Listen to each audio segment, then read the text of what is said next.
student. Today is my third lecture in which we will study about osmoregulation. In the previous lecture, I have told you about hemostasis, and one aspect of hemostasis is osmoregulation. Actually, what is osmoregulation? Osmoregulation is the regulation of water within the body, because of which different types of solute and ions within the body and water keep in balance level. If it does not take place in water, then what will happen? It will cause problem in the body of the living organism. You know that osmoregulation is very necessary for all the living organisms. Either they live on the land or they live in the water. If we place any animal cell within the hypotonic solution, then what will happen in this environment? The cell absorb a lot of amount of water from the surrounding. In the result of it will swell up, and in the last it will burst, and it is ultimately lead to the death. And if it placed in the hypertonic solution, then what will happen? The amount of water that is placed in the cell is loses in the surrounding, and in the result it will get sick, and it will be also lead to the death. So it is very necessary to keep the level of the water in the cell in balanced quantity. For this purpose, the body performs the function of osmoregulation. Today we will study about what type of animals that either they live on the land or they live in the aquatic animal. How the osmoregulation takes place in aquatic animals.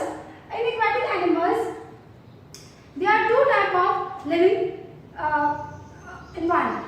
One is a fresh water and another one is a marine water. You know that in fresh water there are various types of organisms are present. Some are invertebrate and some are vertebrate. In all invertebrate animals, the osmoregulation takes place by means of simple diffusion. Water enters to the pore within the body, and the useful substances absorbed by the cells, and excess water is removed through the pores from the body. While some protozoans excrete or remove excess amount of water through a sac-like structure, which is double-bonded cell structure, which is termed as contractile vacuole. Contractile vacuole actually store all excess amount of water within it, and then when it gets filled with the water, then it removes out into the surrounding through the pores.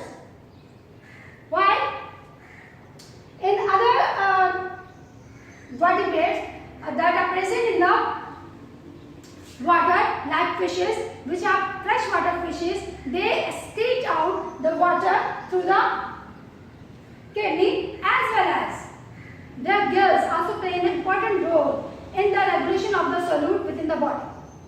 For this purpose, they have specialized gills that capture the useful ions, essential ions from the surrounding, and then retain inside the body and uses it. While the internal body environment is hypertonic. So the ions that are absorbed from the environment by the gills are stored into the body, and it is utilized by the body.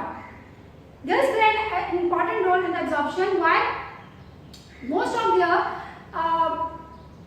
unwanted substance is a nitrogenous waste, in which urea is the main substance, which is about 10% in the body, and it is excreted out to the kidney. While in marine water animals, the protozoans excrete out to the contractile vacuole, while there are two different types of vertebrates are present. One is the bony fish, another one is the cartilaginous fish. In bony fishes, the internal environment of their body is hypotonic. So it is essential to absorb water from the environment. They have a lot of amount of urea in their body, so it is necessary to excrete it out from the body. So their gills have the specialized cell that is useful to remove or to filter excess amount of salt into the environment. In the result, less amount of salt enter into their body, and the body make the things in balanced condition, and only unwanted ions remove out to the kidney. So it excretes concentrated urine into the environment. While in cartilaginous fish, the internal environment is hypertonic, in the result of which they do not have any problem to remove it into the surrounding. So for that purpose, they excrete out into the environment by the kidney. I hope you get an idea about aquatic animals. Now I am starting about terrestrial animals. What is terrestrial animals? Terrestrial animals are those animals who live in the on the land. They are the most successful land dwellers. Which one? One is the vertebrates and one is the insects.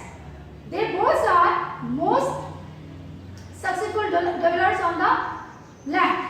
Why? Because they have adapted their body according to the environment requirement.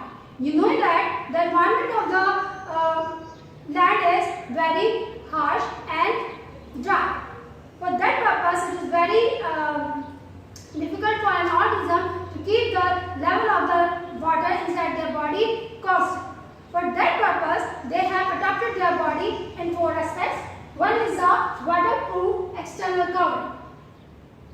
Waterproof external covering is the epidermis, where they have made a layer of the fat that isolates the internal environment from the external environment. So the internal environment water remains inside the body and they do not be affected by the external environment, or may be affected in very less degree.